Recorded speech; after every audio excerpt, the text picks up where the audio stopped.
pour le 5e jour de la neuvaine préparant à la Pentecôte, il m'est proposé une réflexion sur être spiritain, c'est être envoyé.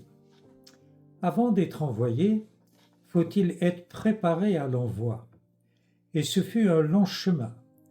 Pour moi, un chemin d'abord familial, local, avec toute l'éducation reçue, ma scolarisation, avec dans les pays lointains. Et j'ai pu rejoindre un groupe de jeunes qui se préparaient éventuellement à partir. Et pendant une année, nous nous sommes rencontrés une fois par mois. Et puis, lors d'une rencontre plus longue, j'ai découvert le Bouvray avec le chalet Anna Kelly et 15 jours après, la proposition de me travailler dans un centre technique au Cameroun à Bafia. Lorsque j'ai voulu donner ma réponse, c'était en août 1962. 2 mois après, je suis passé au Bouvray et d'une manière tout à fait inopportune, car je ne pensais pas aller au Bouvray. Mais ça s'est présenté ainsi. Et j'ai rencontré le père Richard Eby pour lui dire que j'étais d'accord dans un an de partir au Cameroun. Après m'avoir écouté, il m'a vraiment pointé sur un nouveau chemin, celui d'un engagement plénier, pas temporaire, dans la mission.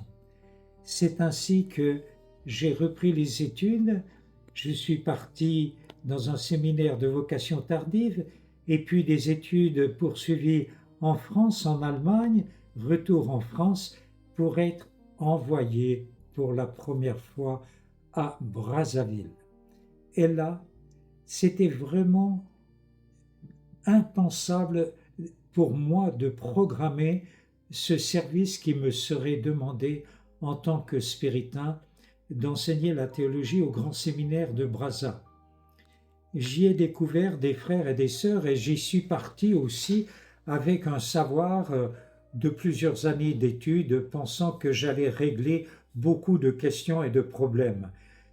Quelle illusion, qui n'a pas duré très longtemps, parce que j'ai rencontré des femmes et des hommes, des chrétiens locaux, et j'ai découvert que l'Esprit Saint travaillait en eux autant qu'il a pu travailler en moi. Et ils m'ont donné quelques paroles prophétiques et quelques conseils qui m'ont permis de m'assagir et de devenir un peu plus intelligent, comptant moins sur mes savoirs que sur l'Esprit de Dieu.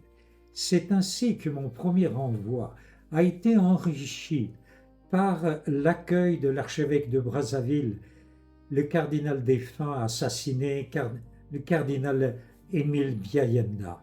C'est lui qui m'a donné confiance en ma mission, en me demandant d'être secrétaire de la conférence des évêques du Congo-Brazza, en me demandant d'assurer les récollections mensuelles de toutes les religieuses de Brazzaville. À l'époque, elles étaient 70-80.